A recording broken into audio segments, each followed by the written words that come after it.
Quand on me demande ce que je fais, eh bien je réponds que je parcours le monde pour comprendre comment les villes se régénèrent. Moi, je ne suis pas un scientifique, je ne suis pas un professeur, pas en train d'écrire une thèse. Je veux simplement offrir un nouveau regard sur l'urbanisme. Un regard plus sensible, plus incarné, plus compréhensible. Ce regard, je le nourris des récits de vie de celles et ceux qui s'engagent par leur métier à repenser nos espaces urbains.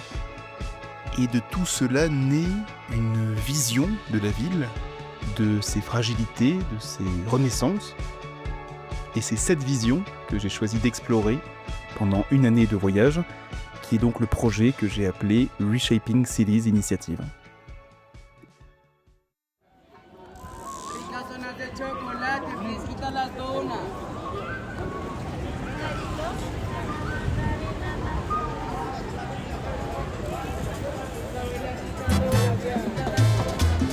Levantar el pabellón. Vista al tren. ¡Hurry! Rancheros te canta.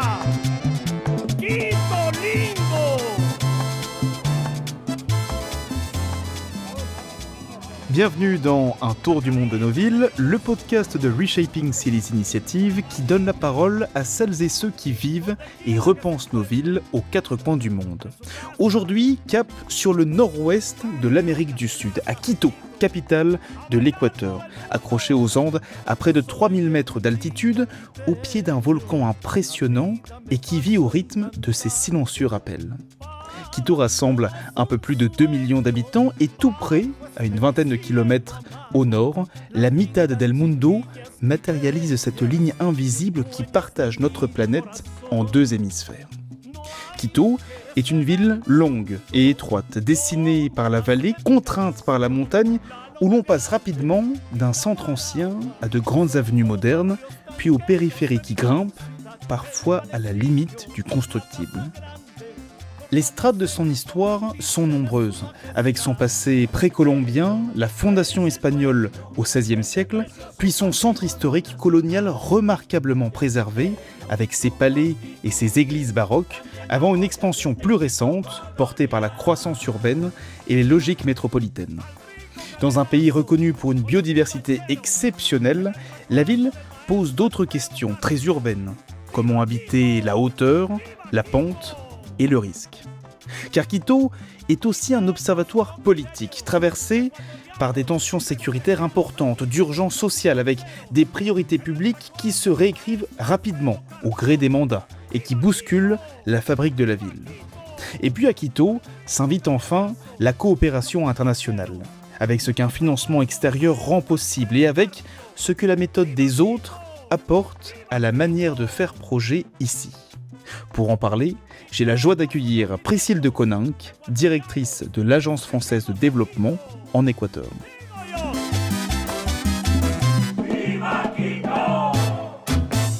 Bonjour Priscille. Alors avant de commencer notre discussion, où l'on parlera de ton parcours personnel, académique et professionnel, de ton départ pour la France il y a maintenant 13 ans et de tes différents engagements à l'international, peux-tu nous dire avant tout où sommes-nous aujourd'hui ? Alors aujourd'hui, nous sommes à Quito, capitale de l'Équateur. Équateur qui est un petit pays d'Amérique latine coincé entre la Colombie et le Pérou, sur la côte pacifique de l'Amérique latine. J'aimerais que l'on revienne là où tout a commencé. Priscille, d'où est-ce que tu viens ? Et dans les premiers chapitres de ta vie, en étant enfant ou jeune adulte, y avait-il déjà une attention particulière pour les lieux, pour l'espace, pour l'habitat, pour la ville ? Alors c'est une bonne question. J'ai toujours aimé bouger, explorer. Je pense que j'étais dans une famille relativement sédentaire, ce qui m'a donné envie de moi-même être un peu plus nomade. J'ai grandi dans la banlieue parisienne, dans ce qui sont les villes nouvelles, notamment à Marne-la-Vallée, ce qui est un objet d'urbanisme, que j'ai appris plus tard, qui est un objet d'urbanisme, et dans lequel je ne savais pas que je participais à la fabrique de la ville en étant enfant, mais effectivement, c'était la ville qui mangeait petit à petit les champs au fur et à mesure de mes années de collège et de lycée. autour de Disneyland où travaillaient, je pense, la majorité des parents de mes amis de collège. Un goût pour la ville, oui, en tout cas un goût plutôt pour les sujets concrets, comment vivent les gens, avoir un métier qui a un impact un peu dans la façon dont les gens vivent. C'était surtout ça qui m'intéressait, je pense.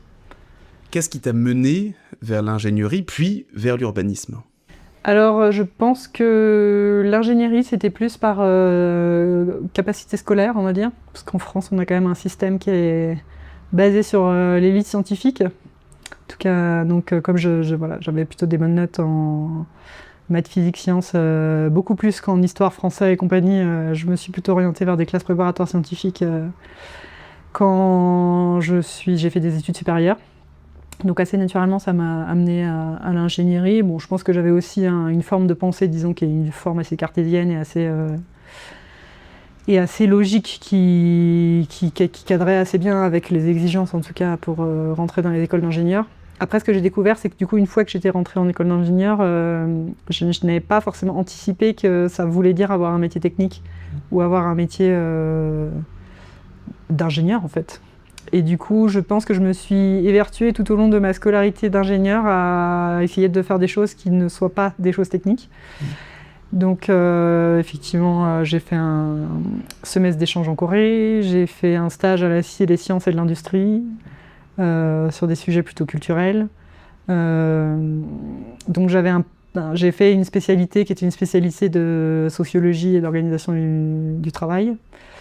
Donc j'ai eu un parcours d'ingénieur qui était un ingénieur qui voulait sortir de son cadre d'ingénieur. Et ensuite, donc, ce qui m'a amené à l'urbanisme, c'est qu'effectivement, à la fin de mes études d'ingénieur, donc j'ai fait des études aux mines de Paris. Donc l'école des mines, c'est normalement surtout pour travailler dans l'industrie et dans les grosses boîtes du CAC 40, essentiellement français ou à l'international. Mais en tout cas, c'est quand même plutôt ça la ligne ou les débouchés principaux de l'école. Donc assez rapidement, je me suis rendu compte que ça n'avait pas forcément cadré avec ce que j'avais envie de faire. Donc effectivement, l'urbanisme, c'était une façon de faire, c'est-à-dire de valoriser mon parcours technique, de pas totalement mettre ça de côté, mais aussi de faire quelque chose qui avait plus d'impact sur la vie des gens. Notamment, j'ai fait un stage quand j'étais ingénieur dans une usine d'acier. Et alors là, effectivement, dans les soirées, et quand il fallait que j'explique ce que je faisais, il fallait que j'explique que je fabriquais des bobines d'acier toute la journée, je me suis dit que non, ça n'allait pas le faire. Donc j'avais envie de faire quelque chose dont j'étais fière de parler et qui avait un impact un peu dans la vie de mes concitoyens, quoi. Donc finalement, l'urbanisme, je me suis dit, voilà, avec mon bagage d'ingénieur, c'est mettre la technique au service de la communauté, quoi, quelque part. Justement, parlons-en de ce décollage, de ce premier décollage. Nous sommes en 2007 et tu décolles pour un échange universitaire à Séoul, en Corée du Sud. Qu'est-ce que tu apprends là-bas ? Qu'est-ce que tu apprends de la fabrique urbaine ? Et avec quelles idées tu reviens en France à l'époque ?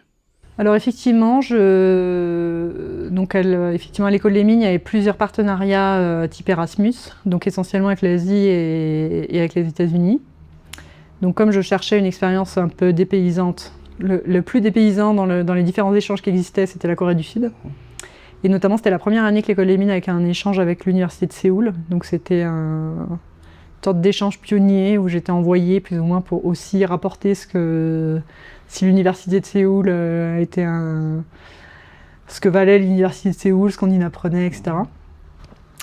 Ce que j'y ai trouvé, finalement, l'école des mines m'avait fait partir avec une espèce de feuille de route. J'étais censée suivre un certain nombre d'heures de cours minimales pour que ce soit pas non plus un semestre oisif, on va dire.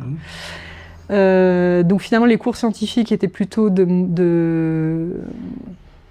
c'était presque la partie la moins intéressante de ce que j'ai eu à suivre là-bas. Donc ce qui m'a le plus intéressé, c'est que j'ai fait des cours de management industriel à l'asiatique, c'est-à-dire toutes les techniques un peu de lean management des usines, d'optimisation des usines à l'asiatique, qui pour moi était un monde totalement nouveau. J'ai fait aussi des cours d'économie politique et d'histoire de la Corée, puisque finalement, comme c'était un système un peu plus proche des universités où on peut choisir des cours de façon autonome, ça m'a permis aussi de m'ouvrir à des matières qui n'étaient pas uniquement des matières scientifiques, ce qui m'avait sans doute manqué dans mes études d'ingénieur. Donc c'était quelque part la première fois que j'ouvrais aussi mes centres d'intérêt et mes centres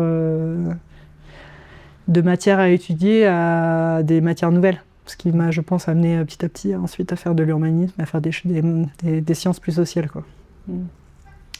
Et ensuite, ce que j'ai découvert en termes de ville, Séoul, c'est quand même une très très grande ville. Hein.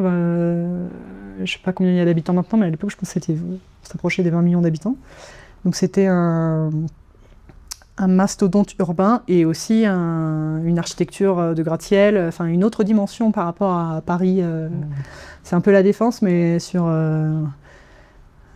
des dizaines de kilomètres carrés, quoi. Donc impressionnant. Ce qui m'a impressionné aussi, c'est qu'il n'y avait pas d'adresse.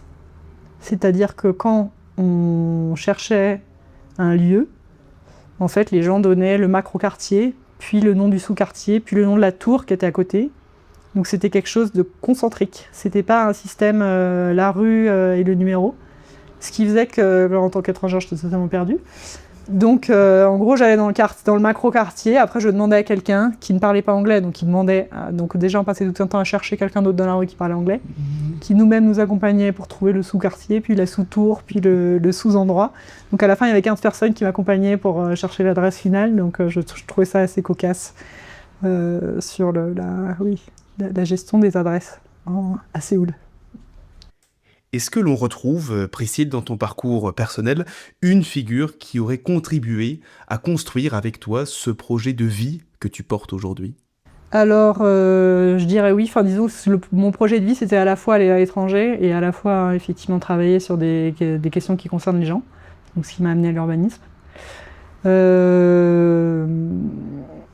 Sur le côté vie à l'étranger, j'avais une tante qui était partie quand j'étais adolescente, je pense, vivre en Zambie avec son mari pendant 2 ans, sur un projet de dessalement d'un canal d'irrigation qui avait eu tout un tas d'ailleurs de problèmes, puisqu'elle habitait au fin fond de la Zambie, donc était assez isolée. Et puis je crois que finalement, à la fin de l'expérience, les habitants eux-mêmes n'étaient pas tellement intéressés par assurer la maintenance de ce canal d'irrigation, donc c'était un peu C'était les premières questions et impasses sur l'aide au développement de pays tiers. Voilà. Donc elle, je pense qu'elle m'a donné un peu le goût de partir ailleurs.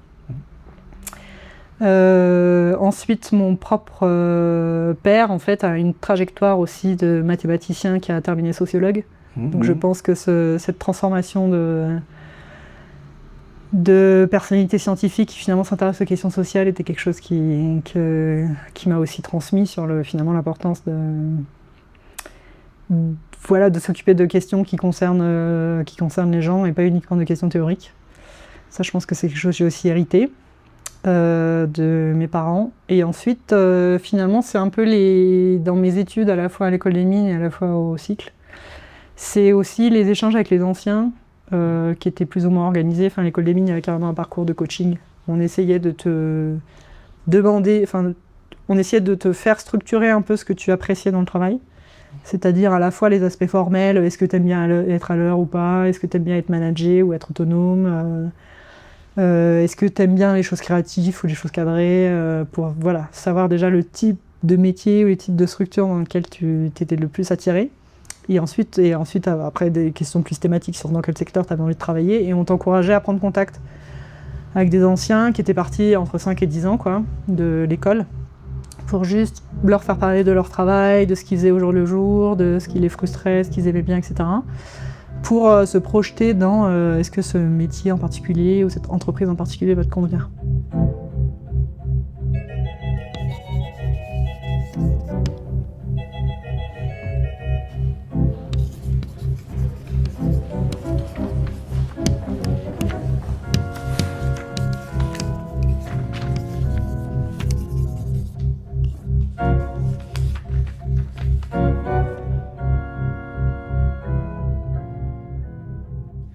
Après ce voyage en Corée du Sud, après les mines de Paris, tu intègres le master cycle d'urbanisme de Sciences Po, on est en 2009. Qu'est-ce qui t'a amené vers cette formation? Et puis quels souvenirs aussi tu conserves de ce passage, de cette vie étudiante entre ces projets, les figures aussi marquantes de ta scolarité à Sciences Po, les formats pédagogiques, leurs volumes, leurs exigences? Alors moi, c'était assez particulier parce qu'en fait, comme j'avais suivi des études d'ingénieur et que je n'avais quasiment pas fait de stage en urbanisme, je pense que j'étais la personne qui ne connaissait le moins ce que c'était que l'urbanisme de tous les élèves du cycle. Donc de ce que m'a dit Michel Michaud ensuite, qui était le directeur de l'époque, il m'avait sélectionnée parce que j'étais la première personne des mines de Paris qui allait potentiellement rentrer au cycle. Donc il avait une sorte de curiosité de savoir comment ça allait se passer. Et je pense que je correspondais assez à au type de personnes qui réalisent le cycle, c'est-à-dire des parcours pas forcément linéaires, des gens qui veulent faire des choses concrètes, etc. Et s'ouvrir un peu les horizons.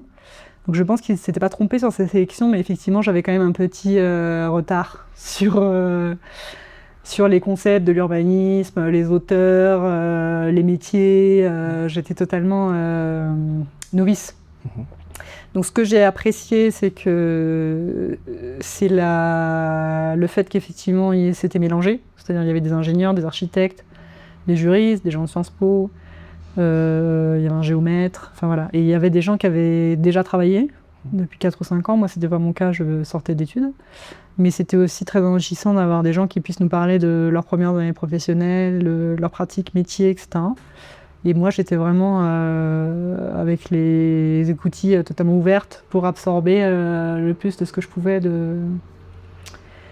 des autres élèves du cycle. J'ai beaucoup apprécié qu'on fasse du projet urbain, des maquettes, qu'on réponde à des commandes de municipalités. En fait, c'était quand même très concret. Donc c'est ça qui m'a beaucoup attirée, parce que je voulais faire une formation complémentaire, parce que je voyais bien que je voulais pas faire ingénieur pur et dur. Et le cycle, le fait que ça dure 1 an et le fait que ce soit très concret et que ce soit appliqué, c'est vraiment quelque chose qui m'a convaincue de poursuivre la scolarité à Sciences Po.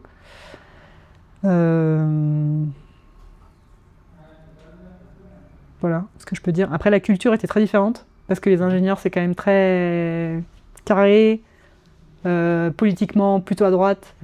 Là, je suis arrivée dans un milieu de créatifs, sans structure, travailler jusqu'à 2h du matin, plutôt à gauche. Voilà. Donc c'était le grand écart en termes de type de personnalité. Donc autant j'étais marginale en tant qu'ingénieur d'un côté, autant je suis devenue marginale mais de l'autre côté chez les urbanistes. Il y a certaines manières de penser ou de faire projet qui t'accompagnent encore aujourd'hui? Alors ce que j'ai beaucoup aimé aussi, c'est la pluridisciplinarité. Enfin, c'est-à-dire que je me souviens, on avait fait j'avais participé à un projet qui était une commande de la région Île-de-France, il me semble. Donc le projet collectif alors du cycle? Oui, j'imagine que oui, on était en équipe de 6 et effectivement on travaillait sur un sujet qui était le commerce en Île-de-France demain. Et donc c'était un sujet très ouvert sur un exercice de prospective. Et donc il y avait un paysagiste, une architecte, il y avait une personne de Sciences Po. Il y avait 2 personnes de Sciences Po, une plutôt effectivement dans le relationnel, une plutôt étudiante très méthodique. Moi qui étais ingénieur. Et en fait, ce qui est ressorti de tout ça était très réussi, parce que chacun apportait un peu son bagage. Voilà, moi j'étais plutôt dans essayer d'organiser les idées des autres dans la méthode, etc. Il y en avait d'autres qui étaient très créatifs dans le dessin, l'expression, etc. Et en fait, ce qui en est ressorti, c'était un produit... moi-même, j'étais impressionnée qu'on ait réussi à produire quelque chose de cette qualité, très original, voilà. Et il y a aussi une certaine... je trouve que dans la sélection des étudiants du cycle, il y avait une originalité et les gens avaient de la personnalité. Et c'était vraiment... J'ai vraiment apprécié en fait ce côté... c'était vraiment des individualités qui travaillaient ensemble et c'était très réussi. Donc ça, j'en ai vraiment un très bon souvenir. Alors, est-ce que tu as gardé des liens avec cette communauté académique, aujourd'hui professionnelle, même à distance? Alors, bizarrement, en fait, j'ai pas forcément gardé de liens amicaux avec les personnes avec qui j'ai étudié au cycle, mais aussi parce qu'en fait, assez rapidement, je suis partie à l'étranger, en Amérique latine, donc c'était pas forcément possible de les revoir. Mais par contre, j'ai des très bonnes relations avec les gens qui travaillent aujourd'hui à l'AFD et qui ont fait le cycle d'urbanisme. Oui. Parce que c'est des gens avec qui, même sans savoir qu'ils avaient fait le cycle d'urbanisme, je me suis très bien entendue. et qui, je me suis aperçue après, avait fait le cycle, et je pense qu'il y a quand même une sorte de moule ou une sorte de fil ou de type de personnalité qui nous relie. Donc je m'aperçois aujourd'hui que mes collègues de l'AFD avec qui je m'entends bien, plusieurs ont fait le cycle. Priscille, tu as travaillé en France jusqu'en 2012, notamment au sein du groupe Sistra, que tu évoquais tout à l'heure, spécialisé dans l'ingénierie et le conseil sur le thème du transport. À quel moment de ta vie tu te trouves dans ce début d'année 2010 en France ? Alors en fait en 2010, donc quand je termine le cycle, donc effectivement je veux déjà partir à l'international.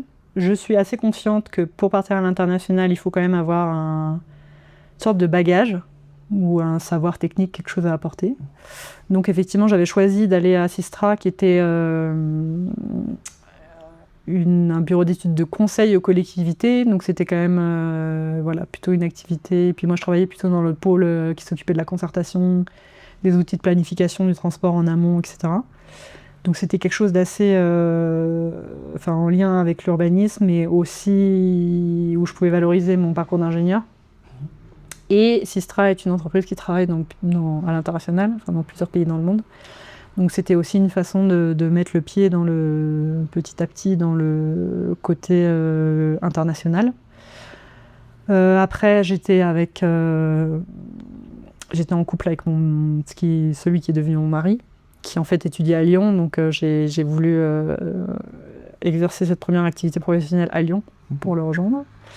Donc effectivement, je me suis fait recruter au bureau de Sistra à Lyon. Et donc j'ai travaillé surtout sur des projets urbains dans le sud-est de la France, notamment sur l'agglomération de Genève, des projets aussi à Lyon. Et j'ai commencé à travailler sur des projets au Maroc, qui étaient un peu mes premières expériences professionnelles sur des cas internationaux. Est-ce qu'il y avait cette volonté d'aller chercher quelque chose en Amérique latine ? Et est-ce que aussi tu voulais laisser certaines choses derrière toi à Paris, en partant ? Alors, j'ai toujours eu une attraction pour l'Amérique latine pour plusieurs raisons. Bon, effectivement, depuis que j'avais fait cet échange à Séoul, je m'étais quand même aperçue que, notamment l'Asie, c'est une zone géographique qui a des différences culturelles quand même assez fortes avec l'Europe. Par ailleurs, c'est très difficile de parler la langue locale, à moins de s'immerger pendant 5 ans, 6 ans. Donc l'Amérique latine, avec effectivement la pratique de l'espagnol et le fait que ce soit des pays de culture proche à l'Europe, c'était quand même une façon de s'expatrier en gardant un lien familier avec ce que je connaissais. Par ailleurs, effectivement, mes parents, quand ils étaient jeunes mariés, avaient eu le projet d'aller en Uruguay pour le travail de mon père. Et ont eu à ce moment-là une enfant qui était handicapée, donc ils n'ont jamais pu réaliser leur projet de partir en Amérique latine. Donc je pense que j'ai hérité un peu de ce projet à avorter, et ça me plaisait aussi de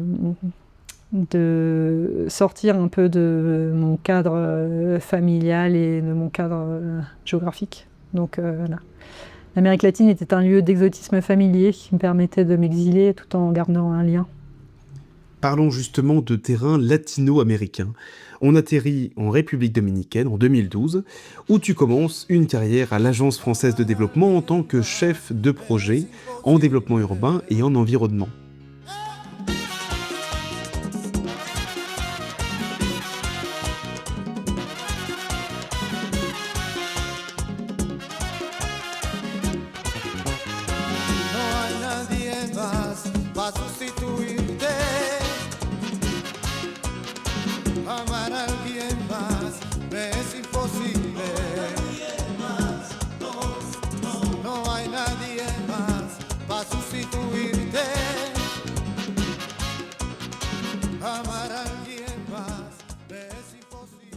Est-ce que tu peux nous présenter ce qu'est l'Agence française de développement et puis quelles ont aussi été tes premières impressions en arrivant et en travaillant là-bas à Saint-Domingue ? Alors l'AFD, c'est à la fois ce qu'on appelle une banque de développement, donc qui finance des projets d'investissement, de développement, dans les pays ce qu'on appelle en voie de développement, mais si on les appelle de moins en moins en voie de développement.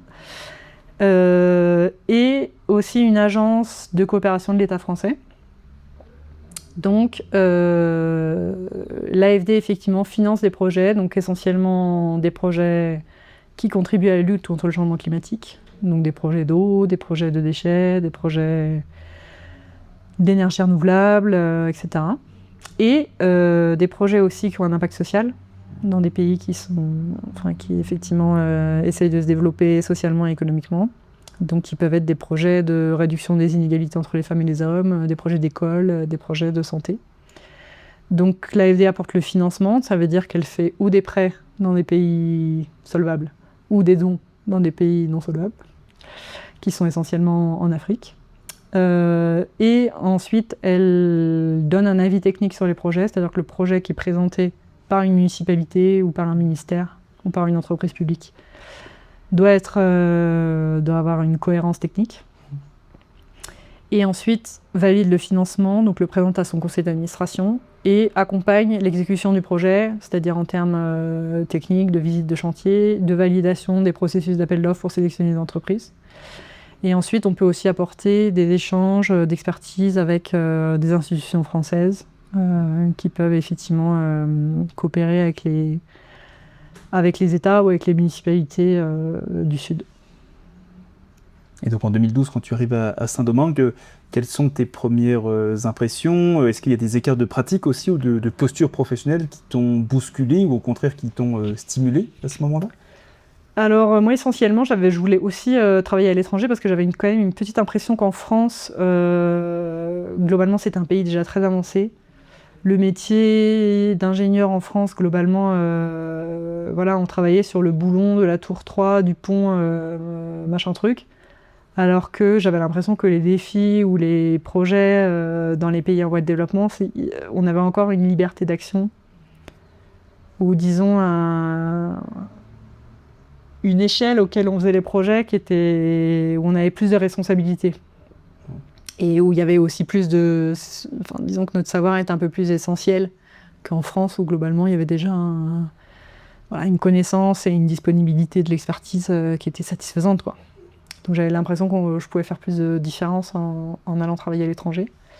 Et effectivement, ce qui m'a quasiment immédiatement marqué quand je suis arrivée en République dominicaine, c'est que quand je travaillais en conseil aux collectivités en France, en gros on travaillait avec les services techniques de la mairie.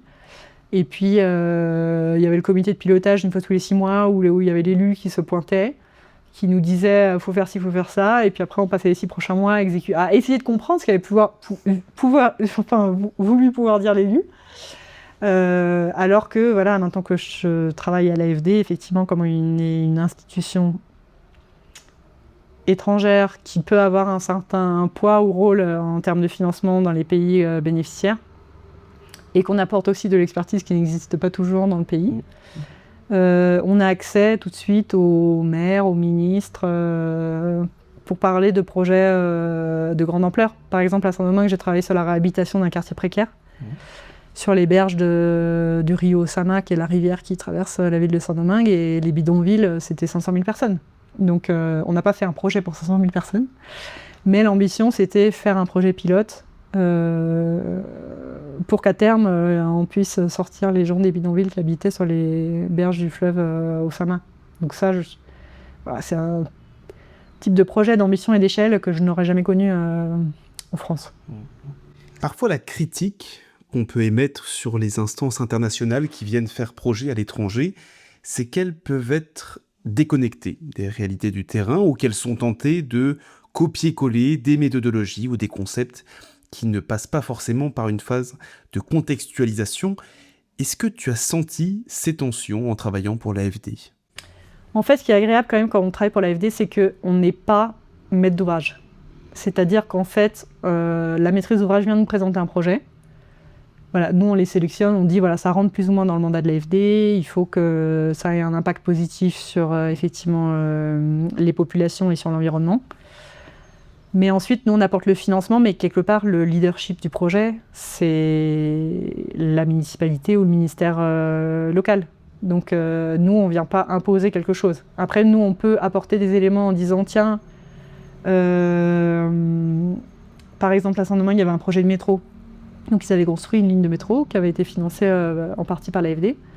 Mais, en fait, les stations avaient été posées comme ça, sur le trottoir, sans vraiment se demander quel était l'environnement urbain de la station, comment les piétons allaient faire pour traverser la rue pour arriver jusqu'à la station. Est-ce qu'on pouvait faire du développement urbain autour de ces stations qui étaient devenues plus attractives du fait qu'il y avait un accès au métro? Donc on avait fait effectivement on leur avait proposé une étude pour étudier effectivement le développement urbain autour des stations. Ouais. C'est quelque chose auquel eux-mêmes n'avaient pas forcément pensé, mais que dans le dialogue, voilà, ils s'étaient dit tiens c'est vrai, c'est une bonne idée, on pourrait travailler là-dessus. Donc quelque part, je trouve que le fait que l'idée de projet et le portage du projet viennent du partenaire local fait qu'il y a quand même moins ce risque de plaquer des modèles occidentaux, quoi. Et après, effectivement, ce sur quoi nous, on a travaillé au fur et à mesure des années, on peut le partager en mode apport d'expertise, un peu comme une cerise sur le gâteau pour améliorer le projet. Mais le fond du projet est porté par le partenaire local.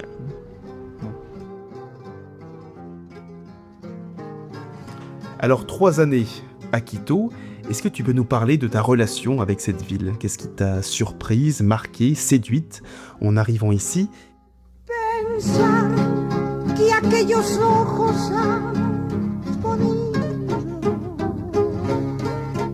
convertir mi existencia en un martirio.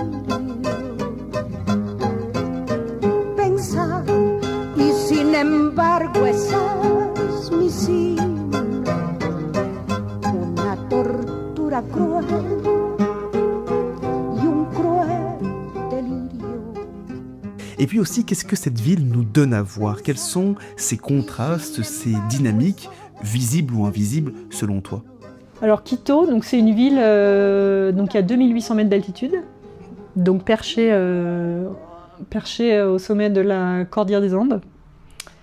Ville qui est prise entre 2 montagnes, donc c'est une ville de vallée, hein. C'est une ville linéaire, qui est surplombée par un volcan, qui s'appelle le volcan Pichincha. Donc c'est un peu une ville dans laquelle on se sent un peu petit au milieu des grands éléments de la Terre. Notamment, il y a toute une chaîne de volcans et de glaciers qui est autour de Quito. Donc notamment en prenant il y a un téléphérique qui amène du coup sur le sommet du volcan Pichincha, qui permet en fait de voir par jour de beau temps tous les sommets enneigés autour de Quito.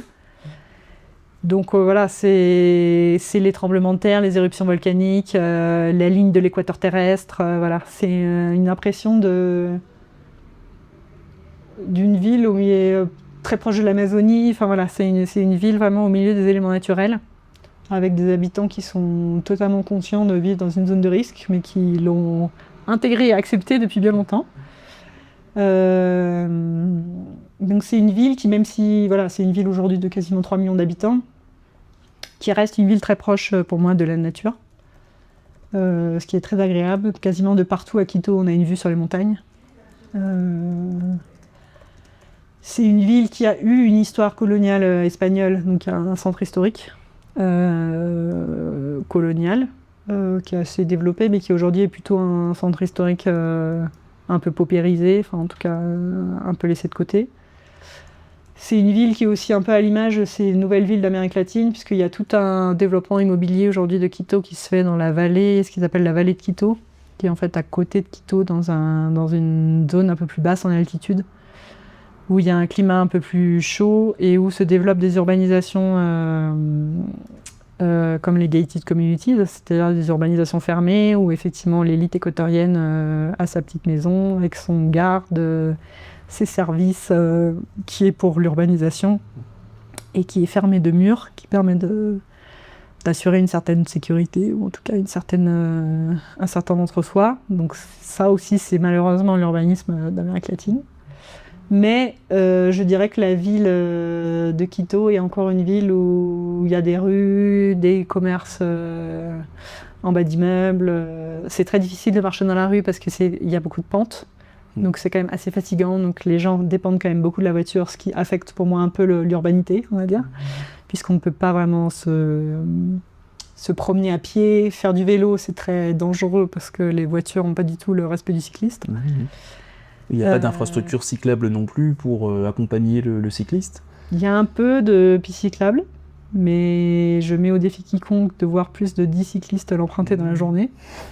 Il y a une tradition de ce qu'ils appellent la cyclovia dominicale, qui est des rues qui sont fermées le dimanche pour que les gens fassent du vélo sur un mode récréatif. Donc ça fonctionne quand même assez bien parce que du coup il n'y a plus du tout de trafic voiture.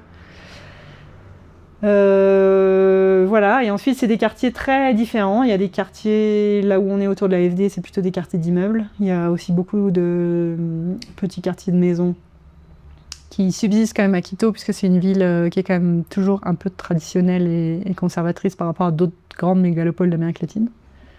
Et puis beaucoup de quartiers précaires, en tout cas à l'extrême sud, à l'extrême nord de la ville. C'est quand même encore beaucoup des quartiers d'urbanisation par un peu sauvage, quoi. Qu'est-ce qu'on y retrouve dans ces quartiers précaires en termes de construction, d'accès aux services, d'habitat? Alors, déjà, le problème dans ces quartiers, c'est l'organisation des rues. C'est-à-dire que, en fait, les rues se font au fur et à mesure que les maisons se construisent. Et laissent un passage pour l'accès de rue. C'est aussi beaucoup de l'autoconstruction, donc des qualités de construction un peu... voilà, c'est en fonction des matériaux qu'on a trouvés et du cousin qui est maçon qui nous a aidés. C'est des quartiers dans lesquels il y a généralement une bonne ambiance. Donc il y a quand même une sorte de solidarité qui s'installe. Les services, ça dépend beaucoup. C'est-à-dire qu'il y a des quartiers qui effectivement n'ont pas forcément l'accès à l'eau potable et à l'électricité, mais c'est aussi des quartiers où il y a quand même beaucoup de débrouille. Donc c'est assez facilement, on s'est connecté à la ligne électrique qui passait à côté de façon artisanale. On a percé le tuyau d'eau de la mairie pour avoir de l'eau dans le quartier, etc. Donc c'est aussi des quartiers voilà, qui ont pu s'auto-organiser à défaut que l'autorité publique se soit intéressée à eux. Alors on entendait souvent ces dernières années que l'Équateur était un havre de paix. On sent pourtant aujourd'hui que le pays se craque, notamment du fait du trafic de drogue. Comment, selon toi, on en est arrivé là en si peu de temps? Alors bon, il faut savoir quand même que l'Amérique latine a des problèmes avec le narcotrafic depuis très longtemps, en tant que continent, hein. Donc effectivement, pendant des années, c'était plutôt le Mexique, l'Amérique centrale, on parlait beaucoup de la Colombie. Aujourd'hui, les deux plus gros producteurs de cocaïne, c'est le Pérou et la Colombie, donc c'est les deux voisins de l'Équateur. Donc c'était quand même... Enfin, moi, je m'étonne plutôt de pourquoi, pendant tant d'années, l'Équateur a été un havre de paix alors qu'il était entouré des principaux producteurs de cocaïne au niveau mondial. Donc c'est plutôt de là que vient l'anomalie. On dit que la situation s'est empirée au moment de la pandémie, notamment parce que les narcotrafiquants n'avaient plus de quoi exporter leurs marchandises en Europe ou ne pouvaient plus payer en cash à cause de l'interruption des flux internationaux. Donc ils ont commencé à payer leurs employés en nature, donc en drogue, au lieu de les payer en argent. Et donc là, la consommation locale a commencé à augmenter. Et puis il y a quand même beaucoup de gens qui ont perdu leur emploi, puisqu'il n'y avait pas forcément les couvertures sociales comme il y a eu en France avec les programmes du gouvernement qui ont soutenu les commerces, etc. Donc dans les pays en développement en général, et ici en Amérique latine, il n'y avait pas de filets sociaux. Donc les gens ont juste perdu leur emploi du jour au lendemain.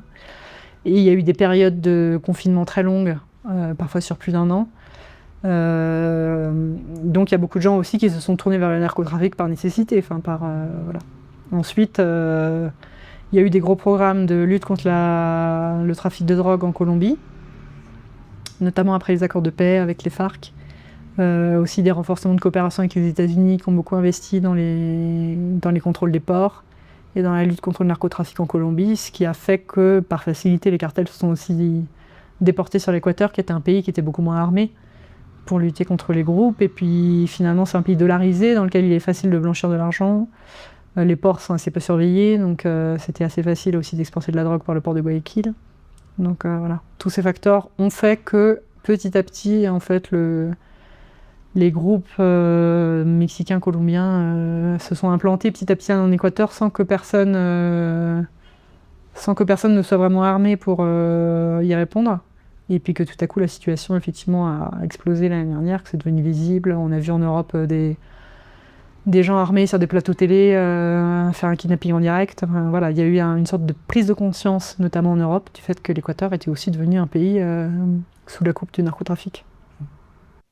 Alors on quitte les cartels quelque temps pour revenir dans les bureaux feutrés de l'AfD, où tu travailles depuis maintenant 13 ans, tu connais bien les logiques de la coopération française.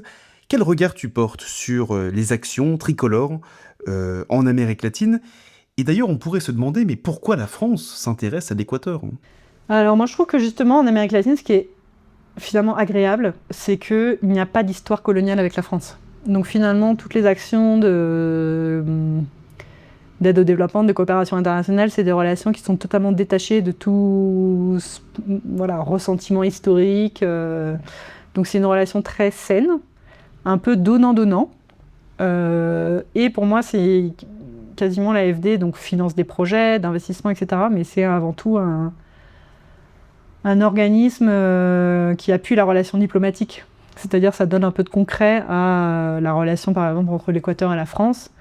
C'est aussi... donc l'AfD finance des projets, par exemple, d'eau dans la ville de Guayaquil. L'AfD finance des projets de logement social avec le ministère du Logement. L'AfD finance des projets d'énergie. Ça crée du lien. Donc le jour où, effectivement, il y a une demande diplomatique, où on a besoin de l'Équateur pour ratifier un traité ou je ne sais quoi, il y a une relation existante qui est créée par cette relation de projet via l'AfD. Et je crois qu'on sert surtout à ça en fait en Amérique latine, c'est-à-dire à créer du lien sur des objets concrets pour renforcer la relation diplomatique. Alors j'ai appris que l'Union européenne était aussi un partenaire de l'Équateur, notamment en garantissant les prêts que le pays contracte auprès de la France, directement par le biais de l'Agence française de développement. Comment se monte ce schéma qui semble complexe de coopération internationale, ce schéma diplomatique et économique d'ailleurs? Alors l'Union européenne a elle-même ce qu'ils appellent les délégations de l'Union européenne, qui sont des sortes d'ambassades de l'Union européenne, avec un ambassadeur d'ailleurs. Et les fonds de coopération qui sont donnés par les États membres à l'Union européenne, effectivement, sont réalloués par pays. Et la proposition de l'Union européenne, c'est de faire levier sur les financements que peuvent apporter les États membres en propre. Donc c'est le cas de l'AfD qui effectivement fait des prêts en Équateur. Et donc l'Union européenne propose du coup des dons ou des garanties pour effectivement augmenter un peu l'effet de levier des projets. Donc par exemple, on a fait un prêt à l'AfD à la Banque des municipalités ici en Équateur pour financer des projets d'eau dans des zones rurales. Donc l'AfD a apporté du financement des projets et l'Union européenne a apporté une subvention pour améliorer la qualité des études des projets. Et ensuite aussi pour aider au modèle de gestion ou d'exploitation du réseau d'eau qui avait été construit. Donc ça, c'est un bon exemple un peu de complémentarité. Effectivement, on a fait aussi un prêt à la municipalité de Cuenca pour la gestion des déchets.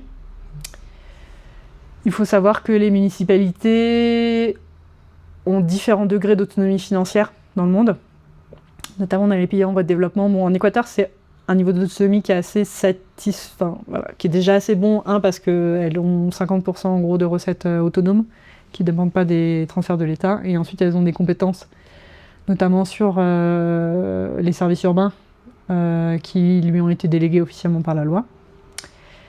Mais c'est des structures qui, en termes de risque, notamment vu de la France, sont des structures quand même assez fragiles.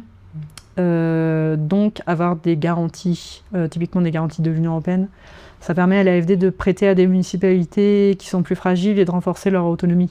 Donc par exemple, jusqu'à présent, l'AfD avait prêté aux 2 plus grandes villes du pays, qui sont Quito et Guayaquil, sur son risque propre, on va dire. Et donc c'était une façon d'atteindre des municipalités de plus petite taille et d'aller sur des profils de municipalités un peu plus risqués.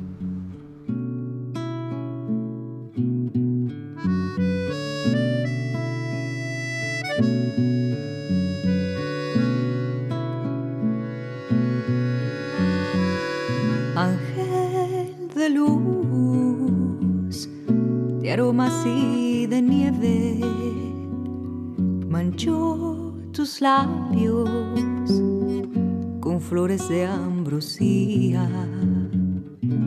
Tus pupilas, románticas auroras, que en oriente serán el alma salvo día. Dentro tu pecho guardas conciertos de notas, perfumes de nardos, de soles y albor. Mi pecho es un sepulcro de rosas marchitas, anima esas flores con versos de amor.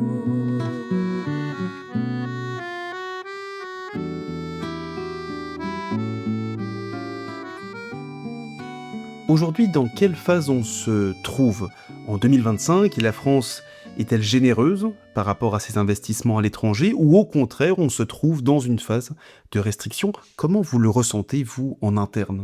Alors l'AFD, c'est un peu particulier parce que comme c'est une banque de développement, en gros, notre modèle financier, c'est qu'on utilise ce qu'on appelle la signature de la France, c'est-à-dire les taux d'intérêt auxquels la France peut emprunter sur les marchés. Et on en fait bénéficier des pays qui, en fait, sont beaucoup plus risqués. Et ensuite, nous, on se prend, on rémunère le personnel de l'AFD et les aides à la préparation des projets qu'on peut mettre à disposition, mais c'est, entre guillemets, un échange win-win parce que ça ne prend pas d'argent aux contribuables français. En tout cas, l'activité qu'on fait en Amérique latine est une activité purement soutenable. Le pays bénéficiaire, au lieu d'emprunter à des taux d'intérêt de 15%, va emprunter à des taux d'intérêt concessionnels de l'AFD. Nous-mêmes, on a levé de l'argent sur le marché français. Donc, quelque part, c'est une situation un peu gagnant-gagnant pour tout le monde. Donc, est-ce que la France est généreuse ? Oui et non. C'est-à-dire que ça ne coûte pas d'argent aux contribuables français, en tout cas ce qu'on fait en Amérique latine. En Équateur, on a une activité qui est significative pour l'Équateur. Aujourd'hui, je pense que depuis les 10 ans que l'AFD existe en Équateur, on a prêté à peu près $1 milliard de prêts à l'Équateur. C'est assez significatif pour l'Équateur. On est une institution qui est relativement connue ici, mais ça s'est fait à coût zéro pour le contribuable français. Et ensuite, il faut savoir que depuis le début de l'année 2025, et la situation budgétaire compliquée qu'on connaît en France, les crédits de développement ont diminué de 30%. Donc c'est un budget qui est en baisse, qui affecte surtout les programmes en subvention, donc essentiellement les programmes en Afrique, et qui affecte aussi certains programmes qu'on avait en Amérique latine en subvention. Notamment, on avait des programmes dans l'Amazonie, sur la reforestation, sur la protection des peuples indigènes, qui sont des programmes qu'on ne peut pas faire sur prêt, qu'on faisait jusqu'à présent en subvention. Donc oui, cette baisse des crédits de la développement, ça nous affecte un peu dans ce qu'on peut faire. Qu'aimerais-tu nous partager Qu'aimerais-tu partager ici avec des urbanistes, des jeunes praticiens ou même des décideurs sur les forces et les limites de ce type d'intervention? Et aussi, qu'est-ce que tu aimerais nous dire à propos de cette expérience que représente un tel engagement à l'international pour un urbaniste? Alors moi je trouve que là où il y a des limites, c'est quand même quand on travaille dans un pays en voie de développement, déjà l'urbanisme en tant que tel n'existe pas. Enfin, c'est-à-dire que pour beaucoup de pays encore, l'urbanisme c'est les services urbains d'un côté, l'immobilier de l'autre, parfois un peu d'architecture, mais le projet urbain n'existe pas. C'est-à-dire qu'il y a des planifications, donc parfois il y a des plans. La ville de Quito est un plan. Après, est-ce que le plan amène à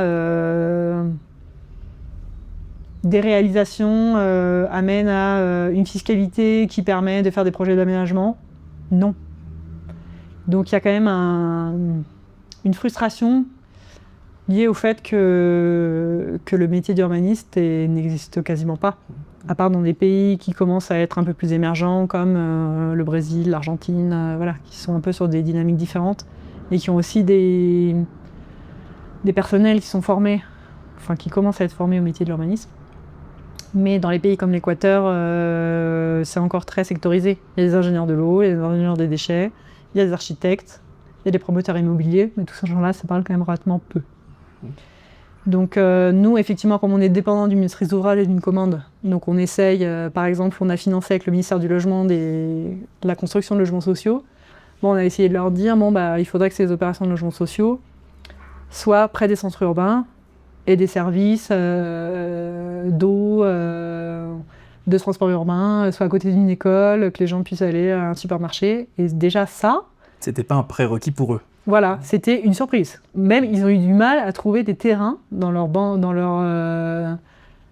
de terrain, pour des terrains qui correspondaient à ces critères, qui ne soient pas en zone inondable, qui ne soient pas en zone de risque. On a mis 4 ans à identifier 8 terrains qui correspondent à ce critère. Parce que sinon, eux, la facilité, c'était de construire sur un grand terrain qui était déjà tout plat, mais qui était à 20 km du centre urbain. Donc, rien que ce dialogue-là, voilà, c'est quelque chose qui prend du temps. C'est quelque chose qui, je pense, est bénéfique pour les bénéficiaires à la fin, mais effectivement quelque chose qui prend du temps et qui peut être frustrant. À travers tes expériences en République dominicaine, en Colombie, en Équateur aujourd'hui, quels sont selon toi les grands impensés des modèles d'aménagement en Amérique latine? Alors effectivement, je dirais à la fois qu'il n'y a pas de... Donc il commence à y en avoir un peu en Colombie, des projets de quartier, ou des projets de développement, disons, à plus grande échelle, mais c'est quand même beaucoup... L'aménagement est quand même beaucoup fait par les promoteurs immobiliers. Et effectivement, il y a beaucoup de projets d'urbanisation privée. Et il y a peu de projets de requalification.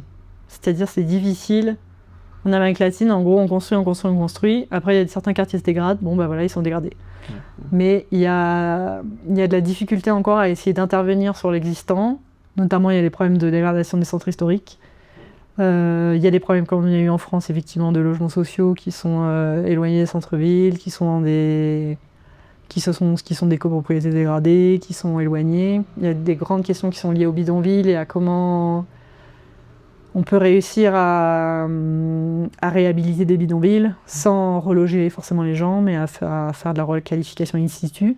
Donc il y a des pilotes, voilà, il y a des premières expériences qui existent de ci, de là, mais on a de la difficulté quand même à avoir des opérations à une échelle de ville ou à une échelle nationale. Donc voilà. Et il y a quand même beaucoup, l'urbanisme est quand même beaucoup drivé par l'intérêt privé et les promoteurs. J'ai cru entendre que les décideurs en Équateur changeaient rapidement et souvent.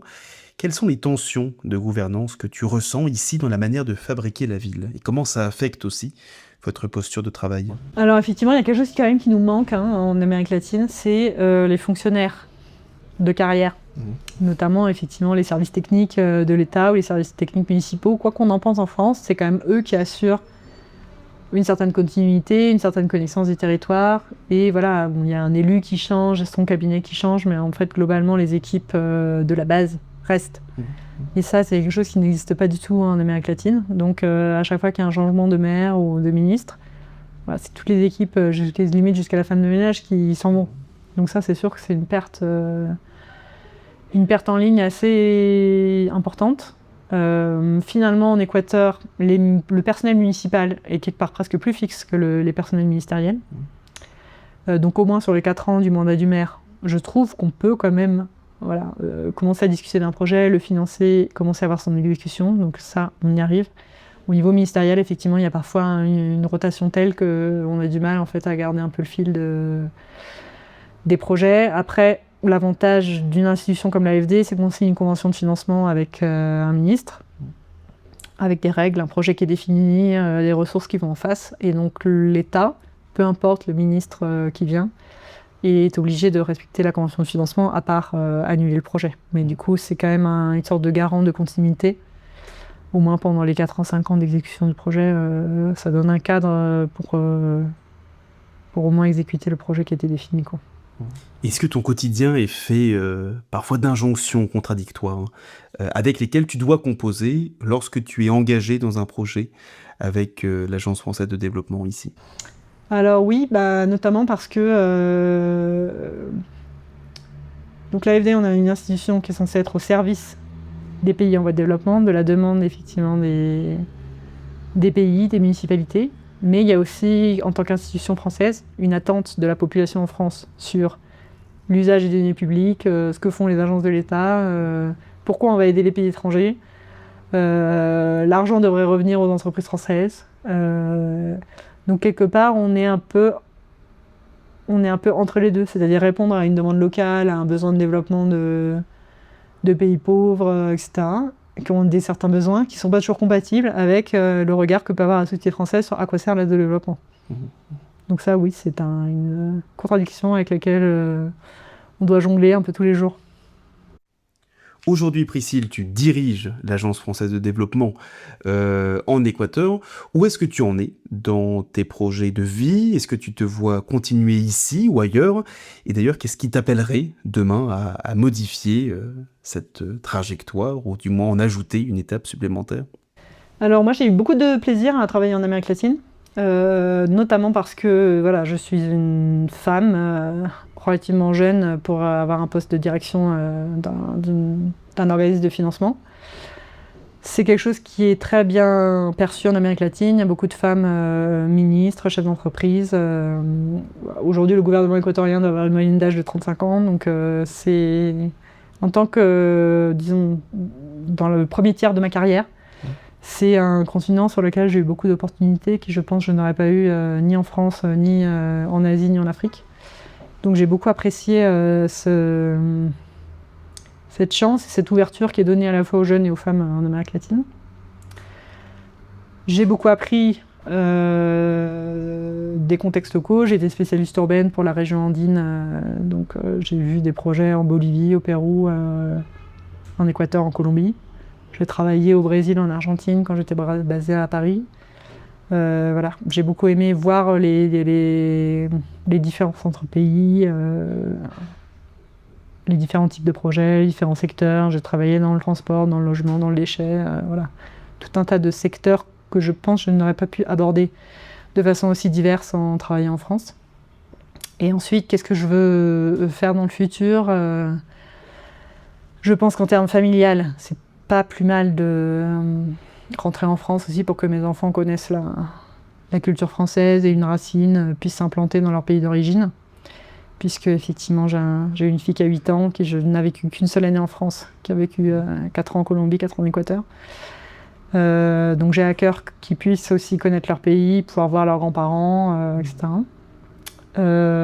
Et en termes professionnels, effectivement l'AFD est organisée de telle façon que on peut faire un maximum de 2 postes à l'étranger.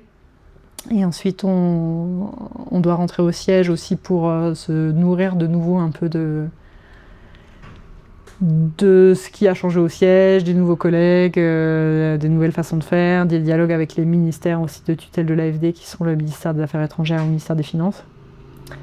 Donc j'estime que j'ai fait du terrain, ce qui était utile pour connaître mon métier, et que voilà, maintenant si j'ai ainsi envie de progresser aussi un peu dans ce qui est l'administration de l'AFD, c'est pas plus mal que je rentre à Paris. Et puis j'ai presque envie, après avoir eu envie d'exil, maintenant j'ai presque envie de retrouver mon pays d'origine. Donc voilà, c'est ce qui m'attend à court terme.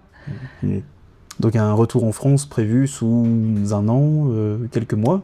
Oui, bah normalement dans un peu plus d'un an, enfin en septembre 2026, je devrais de nouveau habiter à Paris ou dans sa région. Voilà. Mais j'ai aussi envie de retrouver l'offre culturelle, les réseaux d'amis, la famille, voilà. Des choses qui sont moins disponibles quand on habite à l'étranger. Un conseil de ta part à quelqu'un qui voudrait commencer dans ce métier ou qui voudrait effectivement se rapprocher de ces secteurs que sont ceux de la banque d'investissement ou de l'aide au développement à l'international, qu'est-ce que ce serait? Qu'est-ce que tu voudrais nous transmettre? Alors moi, mon conseil, ce serait à la fois de développer une expertise, quel que soit, pour ensuite pouvoir mettre à disposition ses compétences.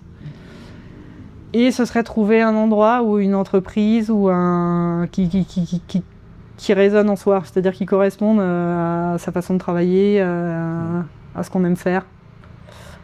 Et ne pas attendre 40 ans pour changer de voie.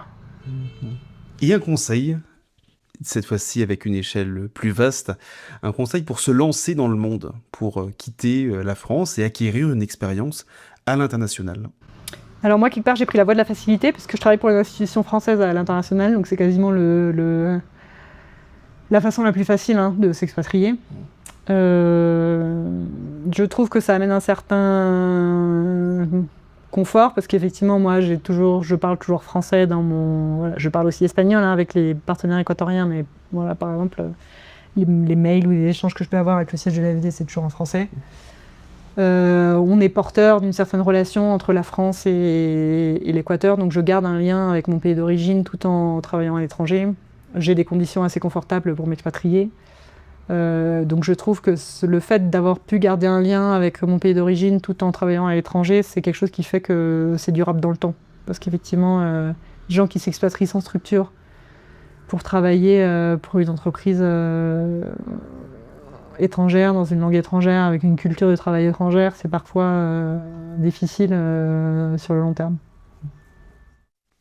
Alors c'est un sacré tour d'Amérique latine que nous avons fait aujourd'hui et une très bonne visite de Quito. Pour conclure, Priscille, je te propose de nous offrir à l'exercice de la carte postale. C'est un peu devenu la signature de cette émission. Si tu devais choisir une scène de ton quotidien, un lieu que tu apprécies ici à Quito, une heure, une ambiance, qu'est-ce que ce serait? Qu'est-ce qu'on y entendrait? Qu'est-ce qu'on y ressentirait? Et surtout, qu'est-ce que cette image raconte de ta manière d'habiter la ville, ici en Équateur?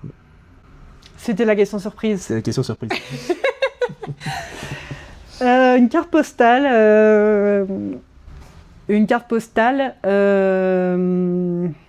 Ce serait sans doute sur mon balcon. Le soir, après ma journée de travail, il y a un phénomène à Quito, c'est qu'il y a du brouillard le soir, qui se lève à partir de 18h. Donc c'est le soleil qui se couche sur le volcan du Pichincha qui est en face de chez moi.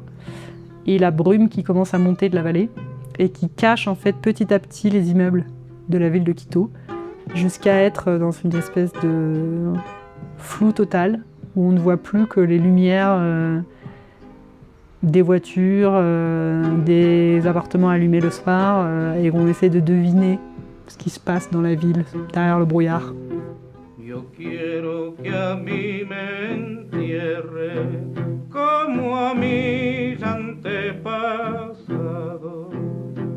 Yo quiero que a mí me... Priscille, merci. Merci pour ce récit qui relie ta trajectoire à l'expérience de la ville telle que tu la vis ici à Quito. Merci pour ta manière de raconter la coopération comme un travail patient, fait de continuité, de dialogue et d'attention au contexte. Ainsi s'achève notre épisode d'un tour du monde de nos villes. Nous entamerons d'ailleurs très prochainement un nouveau chapitre de ce tour du monde en changeant de continent pour rejoindre l'Afrique avec le Rwanda comme première étape où l'on retrouvera David qui est promoteur immobilier à Kigali et avec qui nous ouvrirons une nouvelle séquence de récits sur ce que signifie fabriquer la ville quand tout s'accélère. Merci Priscille et à très vite. Merci. Qué lindo es mi Quito con su cielito lleno de estrellas. Qué lindo es mi Quito con su cielito lleno de estrellas. Por eso yo grito junto con ella, lindo es mi Quito. Por eso yo grito junto con ella, lindo es mi Quito. Y si cualquiera pretende decir que el suyo es mejor, yo le digo no señor, no hay cielo.